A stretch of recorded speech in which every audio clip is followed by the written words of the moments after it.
This past week, I was in a therapy session with my therapist, who's quite a dear and a love. And Loving that's the her. truth. Okay.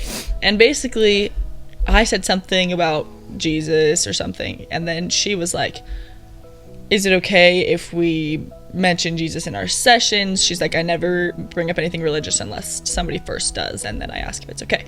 And I was like, yes, please. And she's like, okay, that's perfect, because any chance that we have to mention Jesus' name, we should take it. And I was like, so true, girl. That's so true. She's a princess.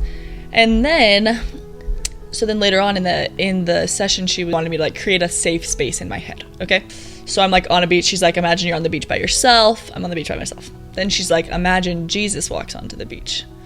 And so I'm like, oh, this is interesting, because I've done like some mindfulness things before, but I've never really done it with like a faith-based one. And so I was like, this is interesting. So then I like imagine Jesus comes on, and she's like, okay, now take something like hard in your life or some feelings or whatever. It's like, then imagine you just give that over to Jesus, okay?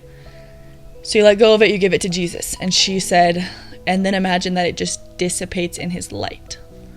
And I really liked it, because sometimes I struggle with like the thought of like giving over my heavy weight to Jesus. I'm like, I don't want to make life harder for him. I don't want this to weigh him down.